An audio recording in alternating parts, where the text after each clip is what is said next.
बिस्मिल्लाहिर्रहमानिर्रहीम। अस्सलाम वालेकुम। आज का हमारा पहला सवाल है कि the vertices of a triangle are 3, 1, 8, 1 and 8, 3, what is the area of the triangle. तो हमने एरिया ऑफ ट्राइंगल को फाइंड करना है। तो सबसे पहले हम ज़रा इस वर्टेक्स को कोऑर्डिनेट में ड्रा कर लेंगे कि सपोज़ हमारा जो पहला वर्टेक्स है हमारे पास वो हमें कहता है कि एक्स एक्सिस पर 3 है। लेट्स सपोज़ ये हमारे पास 3 है और वाई एक्सिस पर जो वैल्यू दे रहा है ये 1 दे रहा है। ठीक है, अगला यानी ये तकरीबन हमारे पास यहाँ पे ड्रा हो रहा है। और दूसरा जो हमारे पास वर्टिस है वो भी 8 है और उसकी जो वैल्यू है वाई एक्सिस पर 1 है। इसी तरीके से थर्ड जो वेक्टर हमारे पास वर्टिक्स है वो 8 है और उसका जो वाई एक्सिस पे वैल्यू है वो है हमारे पास 3। तो इसको हम यूँ ड्रा कर लेते हैं जो कि हमारे पास 90 डिग्री का ट्राइंगल बनता है। जो एरिया ऑफ अ ट्राइंगल होता है वो हमारे पास इक्वल होता है 1/2, 5 मल्टीप्लाई बाय 2 ले लूँगा। अच्छा, 5 यहाँ पे कैसे आया? 5 हमारे पास अगर हम यहाँ पे देखें तो हमारे पास 8 और 3 के बीच का जो डिस्टेंस है वो है हमारे पास 5। ठीक है, तो इसका यहाँ पे लेंथ हमारे पास 5 आ गया। और इस तरीके से जो इसका ये वेट है अगर हम यहाँ पे ये देखें तो 1 से लेकर ये 3 तक अगर हम काउंट करें तो हमारे पास का जो डिस्टेंस है वो है 2। तो इस तरीके से यहाँ पे ये 2 और 2 आपस में कैंसिल हो जाएंगे तो हमारे पास जो एरिया होगा वो हमारे पास 5 आ जाएगा। तो इसका जो करेक्ट ऑप्शन है वो है हमारे पास। अगला जो हमारे पास सवाल है वो है हमारे पास कि हमारे पास एक ट्राइंगल है ABC। इसमें हमारे पास AB और BC का लाइन जो पहले से दिया गया है कि ये आपस में इक्वल है और यहाँ पर जो AC का लाइन है वो एक्सटेंड किया गया है D तक। ठीक है, अगर यहाँ पर हमारे पास BC और D का एंगल हमारे पास 100 डिग्री का हो तो हमने क्या करना है, हमने ये एंगल B को हमने फाइंड करना है।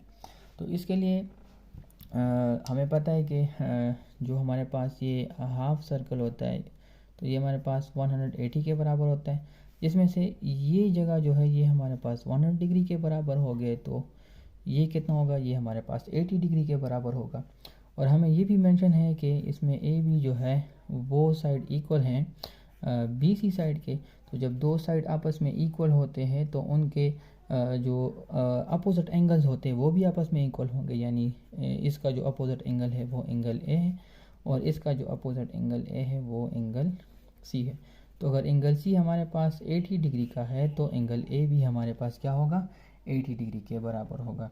तो अगर ये एंगल A भी हमारे पास 80 डिग्री का हो गया और ये भी हमारे पास 80 डिग्री का हो गया तो ट्राइंगल का जो इंटरनल एंगल हमारे पास होते हैं वो हमारे पास इक्वल होते हैं 180 के। तो इस तरीके से यहाँ पर 80 और 80 160 और तो यहाँ पर हमारे पास कितना रह जाएगा, यहाँ पर हमारे पास 20 डिग्री रह जाएगा। अच्छा, अब नेक्स्ट क्वेश्चन हमारे पास है कि if a building B feet high cost a shadow F feet long, then at the same time of day a tree T feet high will cast a shadow how many feet। अच्छा, अब हमें यहाँ पर ये पूछा जा रहा है कि अगर हमारे पास एक बिल्डिंग है जिसकी हाइट अगर B फीट है और वो एक शेडो को कास्ट कर रही है, यानी वो एक शेडो बना रही है, वो उसका F फीट है। ठीक है, और उसी वक्त यानी जिस टाइम पर ये बिल्डिंग शेडो बना रही है बिल्कुल उसी टाइम पर एक ट्री भी है जो कि जिसकी हाइट हमारे पास T फीट है और वो कह रहे हैं कि वो उस टाइम पर कितनी शेडो बनाएगा। लेट्स सपोज वो X बनाता है। ठीक है, अच्छा एक चीज़ हम यहाँ पे जहन में रख लें कि हमारे पास जो शेडो होगा वो बिल्डिंग की या जो ऑब्जेक्ट थी उसकी हाइट को प्रोपोर्शन होगा। तो अगर हम यहाँ पे लिख लें कि सपोज़ सेम टाइम है तो हम यहाँ पे लिख लेते हैं कि जो बिल्डिंग की और जो उसकी शेडो की जो प्रोपोर्शन है यानी आपस में जो उनकी रेशो है वो B/F है हमारे पास। ठीक है, तो बिल्कुल चूँकि टाइम बिल्कुल सेम है तो उस वक़्त जो ट्री का शेडो हमारे पास बनेगा तो उनका रेशो भी आपस में क्या होगा, सेम ही होगा। तो उसको हम T/X कह देते हैं। सही, तो अब यहाँ से हम चूँकि X को फाइंड कर लेंगे तो हम यहाँ से कर लेंगे, यहाँ से हमारे पास आ जाएगा FT डिवाइडेड बाय B। यानी हमारे पास जो ट्री होगा वो एग्जैक्ट उस टाइम पर FT डिवाइड बाई B का शेडो कॉस्ट करेगा। तो ये FT डिवाइड बाई B इसका करेगा। अब हमारा जो नेक्स्ट क्वेश्चन है वो है कि अगर 60 एम्प्लॉयज़ किसी स्टार मैन्युफैक्चरिंग कंपनी में काम कर रहे हैं इसमें से x एम्प्लॉय जो है वो हमारे पास फीमेल है।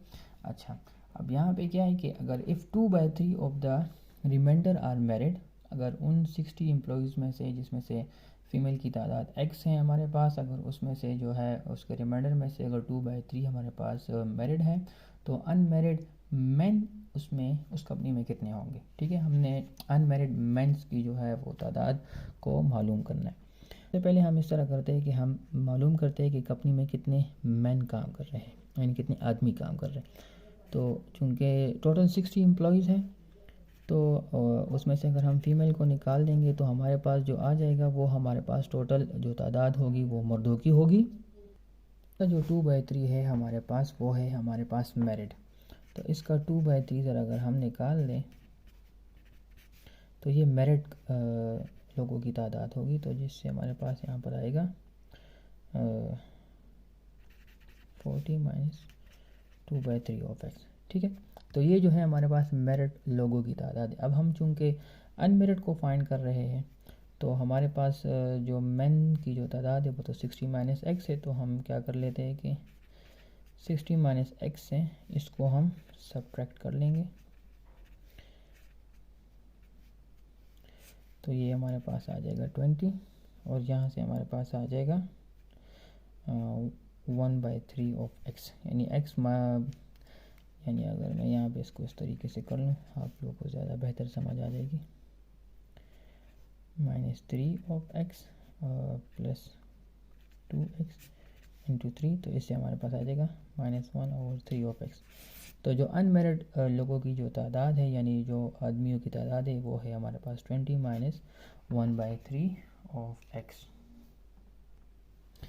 अच्छा, हमारा जो नेक्स्ट क्वेश्चन है वो है कि for how many integer x is 2x is greater than -7 and less than -5। अच्छा, यहाँ पे ये सवाल पूछे कि x के लिए कौन सी वैल्यू पुट की जाए कि जो कि -7 से तो ग्रेटर हो और -5 से लेस हो। तो देखिए, x की वैल्यू के लिए एक हमारे पास है -7 और दूसरा है हमारे पास -5, यानी इस -7 से ग्रेटर होनी चाहिए और -5 से लेस होनी चाहिए। तो -7 से ग्रेटर जो है वो हम यहाँ पे -6 ले लेते हैं, और -5 से लेस भी -6 है। तो 2 के लिए कहते हैं कितने इंटीजर्स इस तरह हो सकते हैं जो कि हमें इस इंटरवल में उसकी वैल्यू आ जाए। तो सिर्फ अगर हम 2 के लिए वैल्यू -3 की पुट कर दें तो हमारे पास आ जाएगा -6, यानी सिर्फ एक ही हमारे पास ऐसा इंटीजर हो सकता है जो कि इस इंटरवल के अंदर लाई कर सकता है।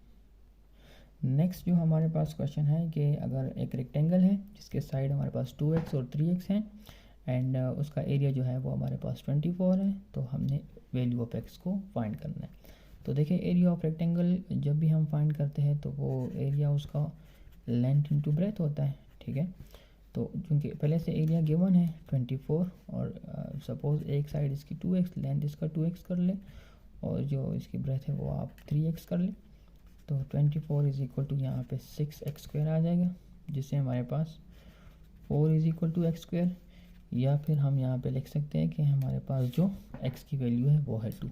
तो इसका करेक्ट ऑप्शन हमारे पास है 2। अच्छा, अगला जो सवाल है कि if x and y are negative number, which of the following is negative.